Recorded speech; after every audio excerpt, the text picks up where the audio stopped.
কোরআন ভালো বানিয়ে দিয়েছে আবু বকরকে, ভালো বানিয়ে দিয়েছে ওমরকে। দুর্ধর্ষ এক মরুর ডাকাত ছিল, এত সন্ত্রাস ছিল, কিন্তু এই কোরআন মাজিদ নাজিল হওয়ার কারণে, কোরআনের সাথে স্পর্শ লাগার কারণে আল্লাহ পাক তাকে এমন যোগ্যতা দান করেছেন। হযরত ওমর সম্পর্কে নবী বলেন, أعوذ بالله من الشيطان الرجيم. بسم الله الرحمن الرحيم. إن هذا القرآن يهدي للتي هي أقوم، يهدي للتي هي أقوم ويبشر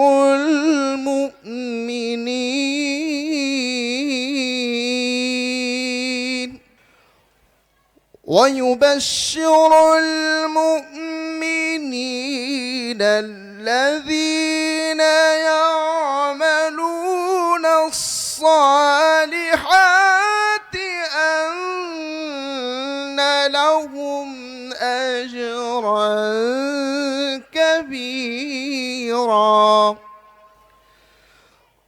وأن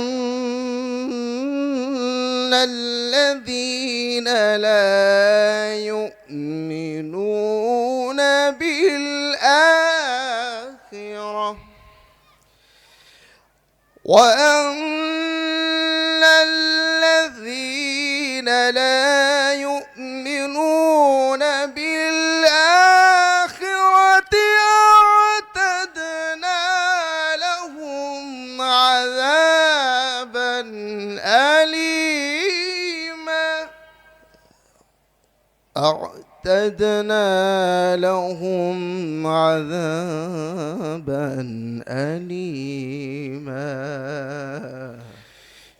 وأن الذين لا يؤمنون بالآخرة أعتدنا لهم عذابا أليما، أعتدنا لهم عذابا أليما،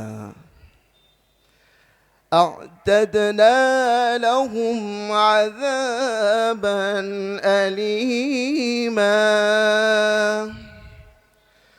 صدق الله العظيم وصدق رسوله النبي الكريم، ونحن على ذلك من الشاهدين والشاكرين. সবাই বলেন আলহামদুলিল্লাহি রব্বিল আলামিন। গেছে সম্মানিত ভাইয়েরা আমার, আল্লাহ রব্বুল আলামিন আমাদের যে কিতাবটা দান করলেন, বলেন কিতাবটার নাম কি? আল কুরআনুল কারীম, অথবা আল কুরআনুল মাজিদ, অথবা কুরআনে কারীম, কুরআনে মাজিদ, কুরআনে আজিম। আমরা আমাদের বাংলাদেশে প্রচলিত যে নামটা ব্যবহার করি কোরআন শরীফ, এখানে কোরআন শরীফ লেখা আছে। কি লেখা আছে? কোরআন শরীফ। মূলত কোরআনের মধ্যে কোরআন শরীফ নাই, কোরআনের মধ্যে আছে কোরআনে কারীম, কোরআনে আজিম, কোরআনে হাকিম, এই চারটা নাম আছে। তো এই কোরআনুল কারীম আল্লাহ পাক আমাদেরকে দিয়েছেন আর বলছেন যে তোমাদেরকে শ্রেষ্ঠ করে বানাইছি। বলে সুবহানাল্লাহ। আর একটু জোরে বলেন আলহামদুলিল্লাহ। কিভাবে? আল্লাহ পাক আমাদেরকে বলেছেন তোমরা শ্রেষ্ঠ জাতি। আল্লাহ পাক বলেন কুনতুম খায়রা উম্মাতিন উখরিজাত লিন-নাস।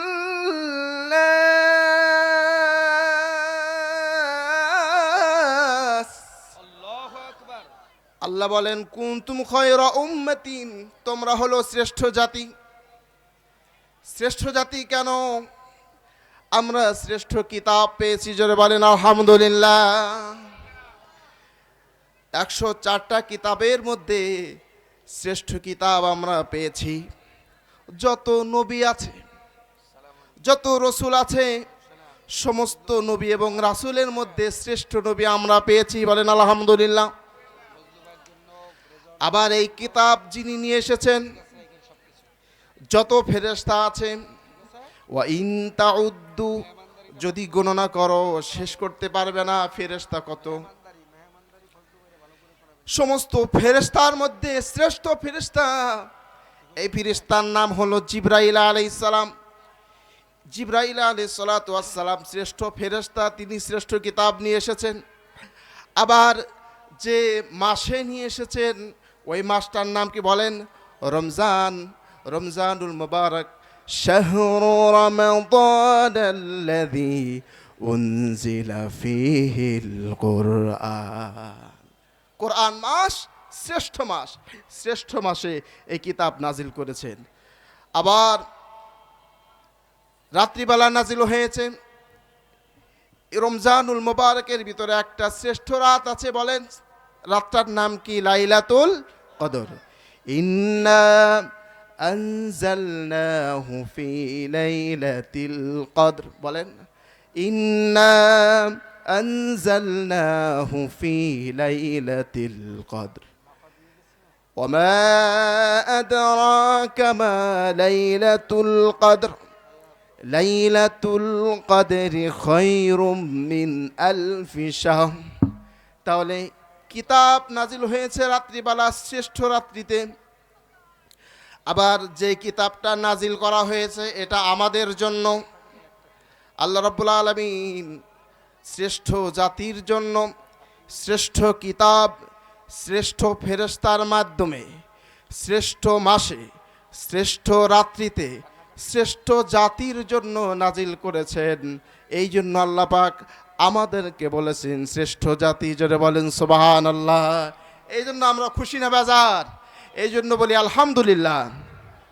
এই জন্য আল্লাহ পাকের হাবিব বলেন কুনতুম আল্লাহ পাকের হাবিব বলেন খায়রুকুম মান তাআল্লামাল কুরআনা ওয়া আল্লামা। আল্লাহ নবী বলেছেন খায়রুকুম, তোমাদের মধ্যে শ্রেষ্ঠ ওই ব্যক্তি যে ব্যক্তি কোরআন শরীফ নিজে পড়ে এবং অপরকে পড়ায়। এদের সম্পর্কে আল্লাহ নবী বলেন খায়রুকুম, তোমাদের মধ্যে শ্রেষ্ঠ তারা যারা কোরআন শরীফ পড়ে এবং কোরআন শরীফ পড়ায়। মজার ব্যাপার হলো এই কোরআন শরীফ যেখানে যেখানে লাগছে তাদেরকে শ্রেষ্ঠ বানাই দিয়েছে, জোরে বলেন সুবহানাল্লাহ। এই পৃথিবীর মধ্যে শ্রেষ্ঠ রাষ্ট্র দুইটা, শ্রেষ্ঠ দেশ দুইটা, শ্রেষ্ঠ শহর দুইটা, একটা হলো মক্কা আর একটা হলো মদিনা। নাকি সন্দেহ হয় আপনাদের? এই কোরআন শরীফ নাজিল হয়েছে দুই জায়গায়, একটা হচ্ছে মক্কায় আর একটা হচ্ছে মদিনায়। এই জন্য সূরাও দুই রকম। সূরাতুল ফাতিহাতে মাক্কিয়া, হিজরতের আগে অর্থাৎ মক্কায় যে সূরাগুলি নাজিল হয়েছে এই সূরাকে বলা হয় মাক্কি। আর যে সমস্ত সূরা মদিনায় নাজিল হয়েছে, হিজরতের পরে নাজিল হয়েছে, এটাকে বলা হয় মাদানিয়া। তাহলে দুই জায়গায় নাজিল হয়েছে, একটা হলো মক্কা আর একটা হলো মদিনা। দাম বাড়িয়ে দিয়েছে কে? কোরআন। কিসের মাধ্যমে? কোরআনের মাধ্যমে। এখন মজার ব্যাপার হলো যখন এই কোরআন মাজিদ নাজিল হয়, কথা বুঝতেছেন তো নাকি? আমার সময় শেষ তো, এই 2-1 মিনিটের মধ্যে শেষ করি। বসো বসো, মোতাইছে বসো, নিজ দিয়ে সারো। 1 মিনিটে সহ্য করতে পারবা না মিয়া? শোনো, যখন এই কিতাবটা নাজিল হয়েছে এই যুগটা ছিল আয়ামে জাহিলিয়াতের যুগ, খারাপ যুগ। কোরআন শরীফ নাজিল হয়েছে ওই সময়, ওই খারাপ মানুষের মধ্যে, খারাপ মানুষদের মধ্যে এই কোরআন নাজিল হয়েছে। নাজিল হয়ে কি হয়েছে? এই মানুষদেরকে একদম ভালো বানাই দিয়েছে, যারা বলেন সুবহানাল্লাহ। একবারে শ্রেষ্ঠ মানুষ বানাই দিয়েছে। এমন শ্রেষ্ঠ মানুষ বানাইছে। নবীজি বলেন, খৈরুল কুরুনি করনি সুম্মাল্লাযীনা ইয়ালুনাহুম সুম্মাল্লাযীনা ইয়ালুনাহুম, শ্রেষ্ঠ যুগ আমার যুগ, সুম্মাল্লাযীনা ইয়ালুনাহুম, এর পরের যুগ, এর পরের যুগ। তারপরে নবী আর শ্রেষ্ঠ বলেন নাই, কারণ এই কোরআন যাদের সাথে লেগেছে তাদেরকে সোনা বানিয়ে দিয়েছে, আর তাদের সাথে যারা সোয়া লাগাইছে তাদেরকে সোনা বানিয়ে দিয়েছে, তাদের সাথে যারা সোয়া লাগাইছে তাদেরকে সোনা বানিয়ে দিয়েছে, অর্থাৎ ভালো বানিয়ে দিয়েছে। এই কোরআন ভালো বানিয়ে দিয়েছে আবু বকরকে, ভালো বানিয়ে দিয়েছে ওমরকে। দুর্ধর্ষ এক মরুর ডাকাত ছিল, এত সন্ত্রাস ছিল, কিন্তু এই কোরআন মাজিদ নাজিল হওয়ার কারণে, কোরআনের সাথে স্পর্শ লাগার কারণে আল্লাহ পাক তাকে এমন যোগ্যতা দান করেছেন। হযরত ওমর সম্পর্কে নবী বলেন, লাউকানা বাদি নাবিয়্যুন লাকানা ওমর, আমার পরে নবী হইলে ওমর হইতো। কিসের ছোঁয়া বলেন? কোরআনের ছোঁয়া। আল্লাহ রাব্বুল আলামিনের হাবিব বলেন, যদি তুমি জান্নাতে ঢুকতে চাও তাহলে 4টা কাজ করা লাগবে। সংক্ষেপে, আল মুজামুল আওসাত লিত্তাবারানি, আল্লাহ পাকের হাবিব বলেন, কোন আলিমান, তুমি আলেম হও, আও মুতাআল্লিমান, নইলে আলেমের ছাত্র হও, আও মুস্তামিয়ান, অথবা আলেমের কথা শুনে আমল করো, আও মুহিব্বান, অথবা ভালোবাসো। এই 4 প্রকারের মধ্যে যদি থাকো তাহলে সফল কাম, আর যদি 5 প্রকারে যাও ফাতাহলিক, ধ্বংস হয়ে যাবা। আল্লাহ পাক আমাদের সবাইকে এই কোরআনের উপর আমল করার তৌফিক দান করুন। আমিন। ও আখিরু দাওয়ানা আনিল হামদুলিল্লাহি রাব্বিল আলামিন।